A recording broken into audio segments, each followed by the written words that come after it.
آج زاویار کی مہندی کی تقریب تھی۔ مہر خاندان کے لوگ ابھی کل ہی اسلام آباد پہنچے تھے اور ان کے پہنچتے ہی گھر میں نہ صرف اچھی خاصی رونق لگ چکی تھی بلکہ چاروں لڑکوں نے انتظامات بھی سنبھال لیے تھے۔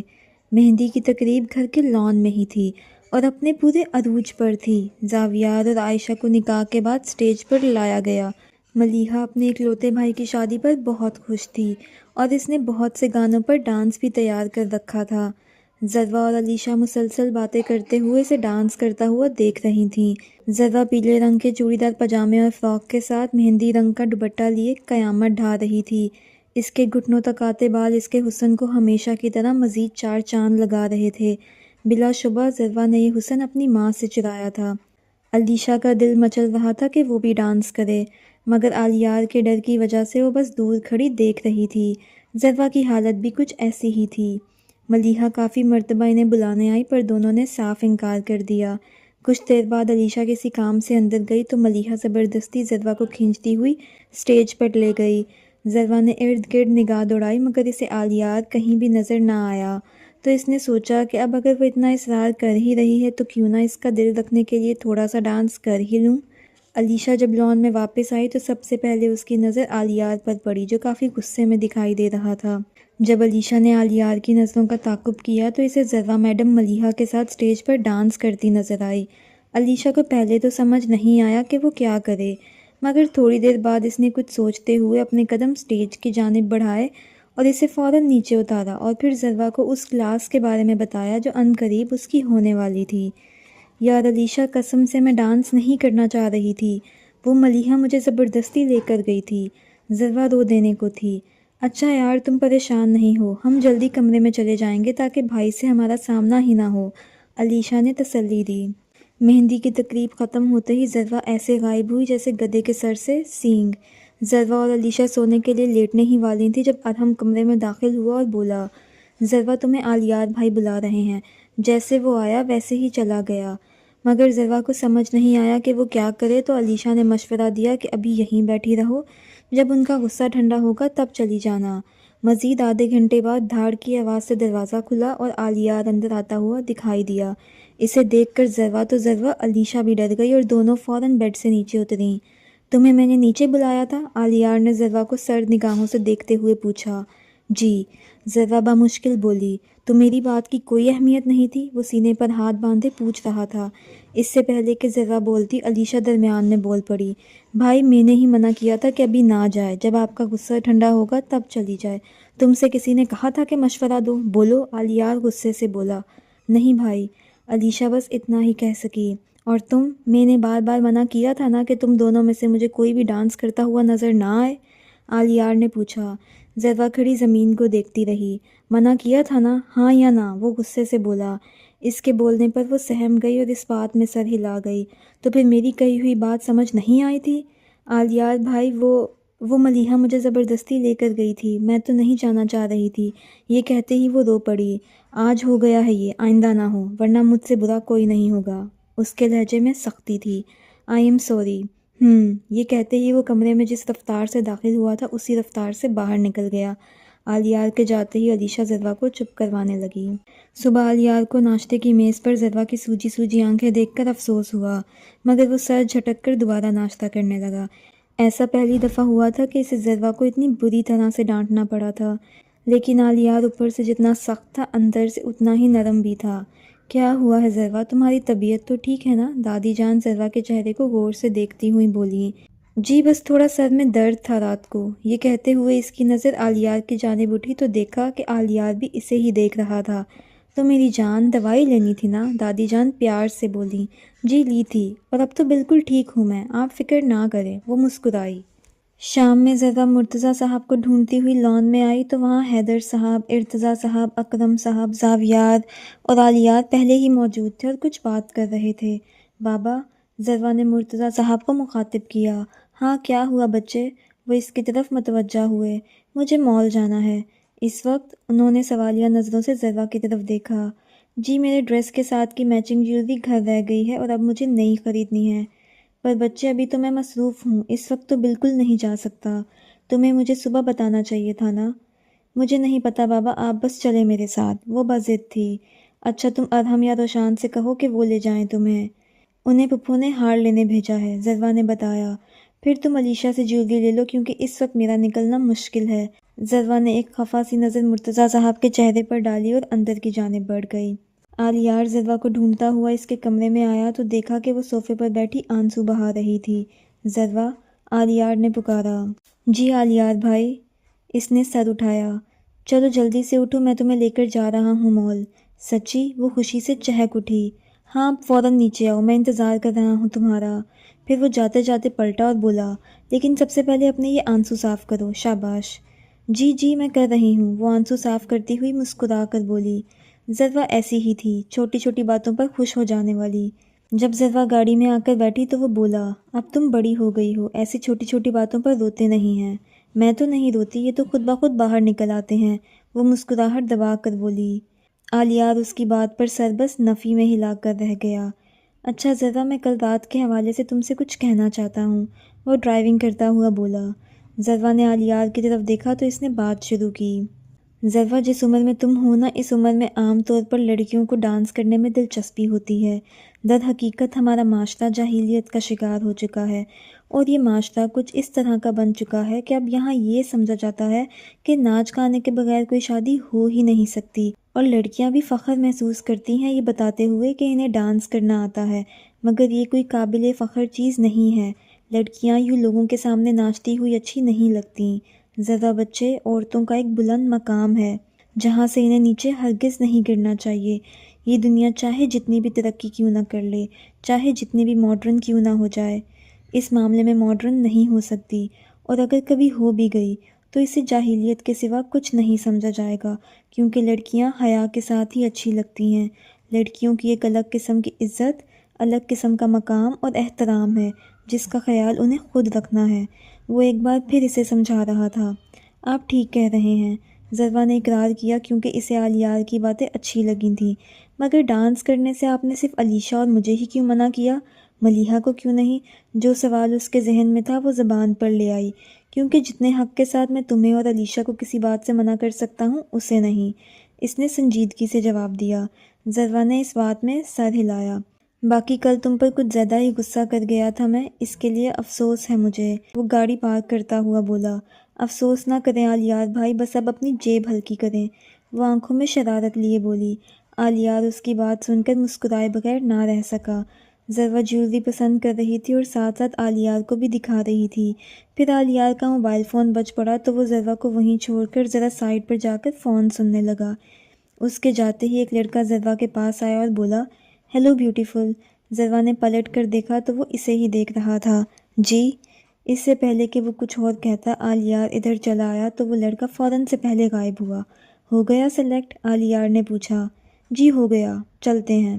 وہ صبح آئینے کے سامنے کھڑی اپنے بال بنا رہی تھی جب اسے اچانک باہر سے بحث کی آواز آنے لگی۔ یہ اس گھر کا معمول تھا، ہر صبح کا آغاز بحث سے ہوتا تھا۔ وہ سر پکڑ کر بیڈ پر بیٹھ گئی۔ بچپن سے لے کر آج تک اس نے اپنے ماں باپ کو لڑتے جھگڑتے ہی دیکھا تھا، اور اسے آج تک یہ بات سمجھ نہیں آئی تھی کہ وہ ایسا کیا کرے کہ ان کی لڑائی ختم ہو جائے۔ عبیر شاہ کو اللہ تعالیٰ نے بہت ہنر دیا تھا، اور ہنر کے ساتھ ساتھ خوبصورتی بھی بہت دی تھی۔ وہ نرم و نازک سی لڑکی تھی، گوری رنگت، گھنگرالے کمر تک آتے بال، بڑی بڑی آنکھیں، گھنی اور لمبی پلکیں اس کے حسن میں اضافہ کر رہی تھیں۔ وہ ایک بہت اچھی مصورہ تھی اور ہر طرح کی آرٹ کرتی تھی، اور لوگ اس کی آرٹ کو سراہتے بھی بہت تھے، مگر بظاہر خوش نظر آنے والی لڑکی اندر سے بہت ٹوٹی ہوئی تھی۔ وہ بال بنانے کے بعد ڈائننگ میں آئی تو ماحول کافی گرم تھا۔ اس نے انہیں سلام کیا اور بیٹھ کر ناشتہ کرنے لگی۔ ناشتے کے دوران عبیر نے اپنے باپ کی طرف دیکھا جنہوں نے آج تک اس سے پیار و محبت سے بات نہیں کی تھی۔ اسے ان کے اس رویے کی وجہ آج تک معلوم نہ ہو سکی، مگر وہ اپنی 24 سالہ زندگی میں باپ کی محبت کو ترسی تھی۔ پہلے پہل تو وہ اس کے اخراجات اٹھاتے تھے، لیکن اس کو دیے گئے پیسوں کا حساب بھی لیتے تھے، لیکن کالج کے بعد انہوں نے اتنا خرچہ اٹھانے سے بھی ہاتھ اٹھا لیا۔ بظاہر اتنے بڑے گھر میں رہنے والی لڑکی اندر سے کن حالات سے گزر رہی تھی یہ صرف وہی جانتی تھی، لیکن کالج کے بعد اس نے خود اپنے خرچے اٹھائے۔ چھوٹی عمر میں ہی اس نے دن رات محنت کی، اپنی پینٹنگ سیل کی اور اپنے تعلیمی اخراجات اٹھائے، اور خود کو اس قابل بنایا کہ آج اس کی بنائی گئی چیز سراہی جاتی تھی۔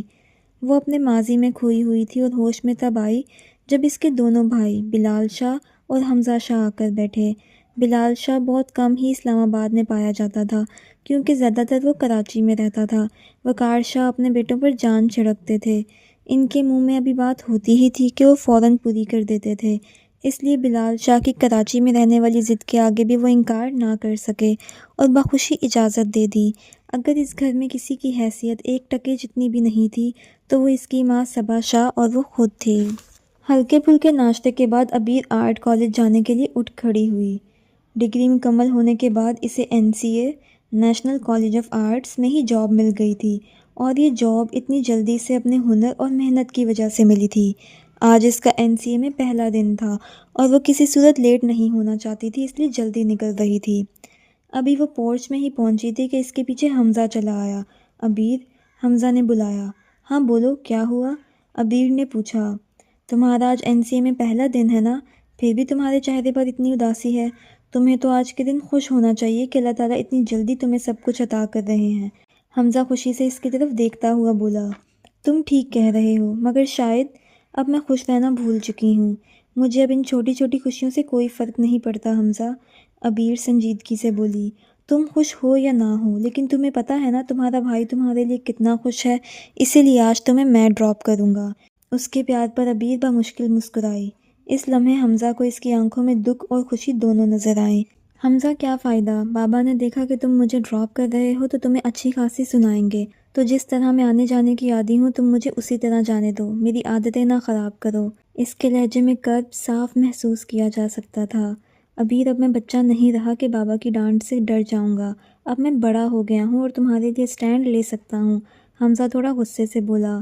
اس کی ضرورت نہیں ہے حمزہ، اور نہ ہی تم کسی سے کوئی بات کرو گے، سمجھ گئے، اور اب مجھے جانے دو، وہ ضبط سے بولی اور گیٹ کی طرف چل پڑی۔ ٹھیک ہے، میں نہیں کرتا کسی سے کوئی بات، وہ بے بسی سے بولا، پر تم میرے ساتھ ہی جاؤ گی، کم از کم اپنے بھائی کے پیار پر تو شک نہ کرو، وہ مصنوعی خفگی سے بولا۔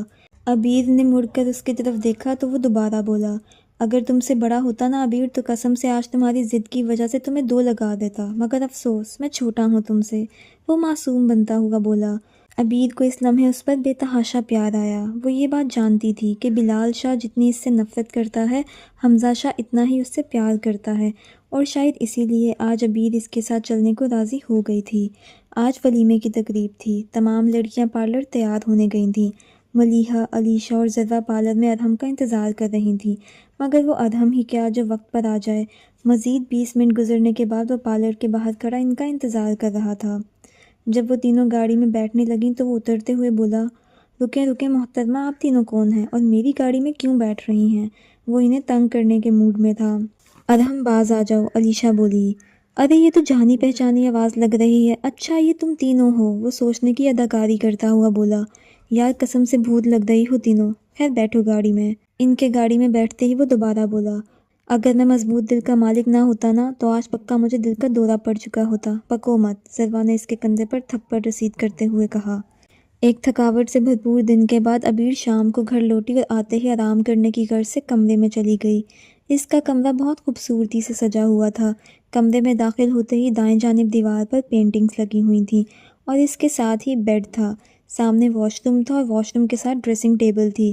کمرے کے بائیں جانب کھڑکی تھی جس سے لان کا منظر دکھائی دیتا تھا، اور کھڑکی کے پاس صوفہ اور میز موجود تھی، اور صوفے کے ساتھ کینوس اور کچھ آرٹ کا سامان بھی بکھرا پڑا تھا۔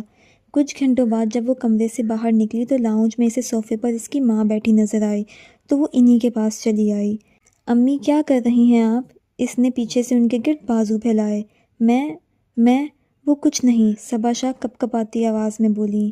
ان کی آواز میں کپ کپاہٹ محسوس کر کے عبیر کو کچھ غلط ہونے کا احساس ہوا تو وہ ان کے سامنے چلی آئی اور گھٹنوں کے بل ان کے پاس بیٹھ گئی۔ آپ روئی ہیں؟ سوال پوچھا گیا۔ نہیں تو، یہ کہتے ہی وہ نظریں چرانے لگیں۔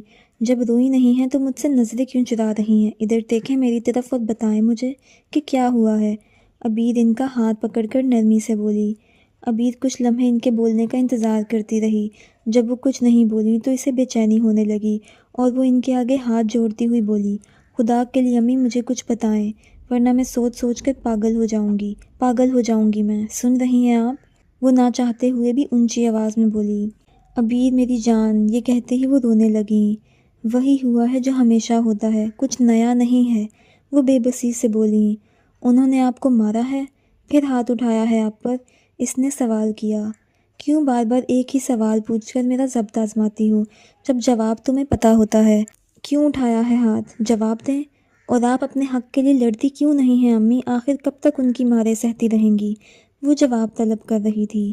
اس دفعہ یہ سب میری جان میں نے تمہارے لیے برداشت کیا ہے۔ وہ نہیں چاہتے تھے کہ تم NCA میں جاب کرو، وہ نہیں چاہتے تھے کہ تم زندگی میں آگے بڑھو، وہ تمہاری شادی کر دینا چاہتے تھے، مگر میں نہیں چاہتی کہ تم میرے جیسی زندگی گزارو، اس لیے میں نے ان کی بات ماننے سے انکار کر دیا۔ تو انہوں نے مجھے اپنے غصے کا نشانہ بنایا، جیسا کہ ہمیشہ بناتے ہیں۔ ان کی آنکھ سے ایک آنسو بہا۔ عبیر ان کی بات سن کر ان کے گھٹنے پر سر رکھ کر پھوٹ پھوٹ کر رونے لگی، اور صبا شاہ کو سمجھ نہیں آیا کہ وہ اسے تسلی دیں یا خود کو۔ کچھ دیر بعد عبیر نے چہرہ اوپر اٹھایا تو اس کی آنکھیں لال تھیں۔ بس بہت ہو گیا ہے امی، میں آج کے آج ہی بات کروں گی ان سے، اب مزید یہ سب نہیں چلے گا، آج انہیں میرے ہر سوال کا جواب دینا ہوگا، وہ حتمی انداز میں بولی۔ تمہیں میری قسم ہے عبیر، تم ان سے کچھ نہیں کہو گی، باپ ہے وہ تمہارا۔ آپ ہمیشہ ایسے ہی کرتی ہیں امی، مجھ پر ترس نہیں آتا تو کم از کم خود پر ہی ترس کھا لیں، وہ ایک ایک لفظ پر زور دیتی ہوئی بولی، مگر صبا شاہ نے کوئی جواب نہ دیا۔ آج میں آپ کی ایک بات نہیں سنوں گی امی، آج مجھے مت روکیں، وہ کھڑی ہوتی ہوئی بولی۔ عبیر بس، اب مزید ایک لفظ نہیں، تم جاؤ اپنے کمرے میں، انہوں نے غصے سے کہا۔ وہ ایک نظر انہیں دیکھ کر روتے ہوئے کمرے میں چلی گئی اور غصے کے اظہار کے طور پر زور سے دروازہ بند کیا۔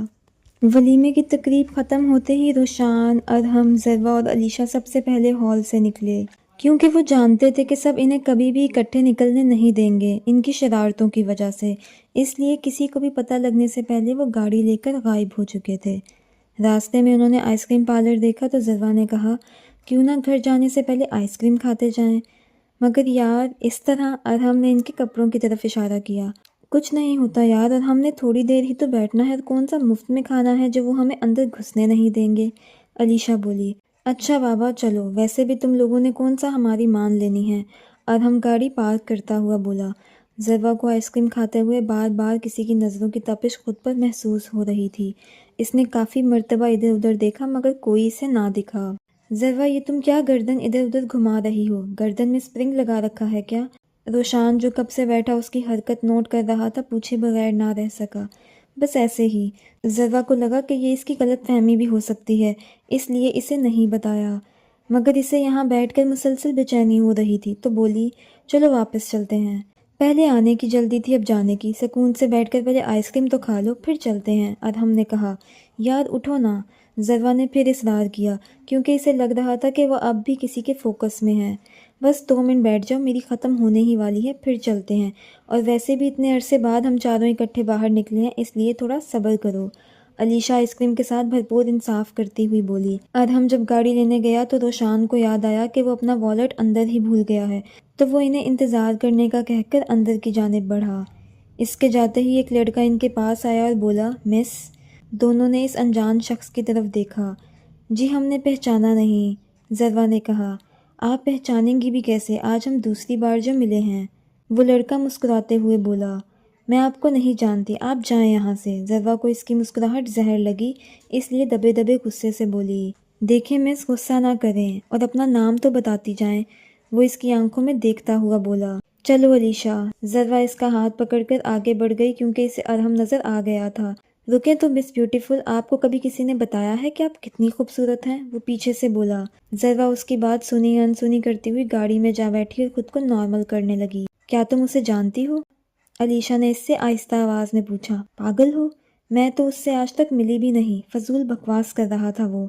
ضروا تو علیشہ کی بات پر تپ ہی گئی تھی۔ کیا ہوا ہے، تم اتنی غصے میں کیوں ہو، ارحم ضروا کی طرف دیکھتا ہوا بولا۔ کچھ نہیں، تم روشان کو فون کرو اور پوچھو کہ کیا اندر والیٹ بنانے ہی بیٹھ گیا ہے جو واپس آنے کا نام نہیں لے رہا۔ ضروا کا بس نہیں چل رہا تھا کہ وہ روشان کا سر ہی پھاڑ دے۔ یار آ جاتا ہے، صبر کر لو، بلکہ وہ دیکھو آ گیا، ارحم نے بائیں جانب اشارہ کرتے ہوئے بتایا۔ ہمیں اکیلا چھوڑ کر تم خود کہاں مر گئے تھے ہاں؟ روشان کے گاڑی میں بیٹھتے ہی وہ اس پر برس پڑی۔ کیا ہو گیا ہے لڑکی، تمہیں اتنا غصہ کیوں آ رہا ہے؟ اور یقین کرو غصے میں بالکل بھی اچھی نہیں لگ رہی، بلکہ چڑیل لگ رہی ہو، روشان نے اسے چھیڑا۔ میرا دماغ خراب ہو گیا ہے، اور ہر وقت تنگ مت کیا کرو، کبھی کسی دوسرے بندے کا موڈ بھی دیکھ لیا کرو۔ وہ خاصی سنجیدگی سے بولی۔ روشان نے علیشا کی طرف دیکھا تو علیشا نے اسے چپ رہنے کا اشارہ کیا۔ گھر پہنچتے ہی ضرورہ اپنے کمرے میں چلی گئی اور خود کو آئینے میں دیکھنے لگی تو اسے افسوس ہوا کہ اسے ایسے باہر نہیں نکلنا چاہیے تھا۔ کچھ دیر بعد جب وہ فریش ہو کر باہر نکلی تو اسے اپنے رویے پر افسوس ہوا جو اس نے روشان کے ساتھ اپنایا تھا۔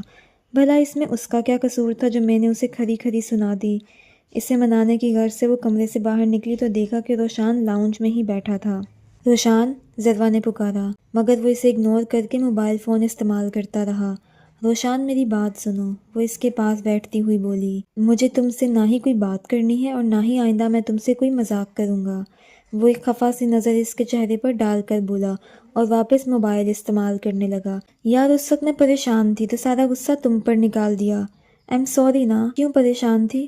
روشان نے فکر مندی سے پوچھا۔ وہ تم چھوڑو، فضول بات تھی، لیکن تم میری باتیں دل پر مت لگایا کرو، بدتمیز انسان، وہ اس کے بال بگاڑ کر بولی۔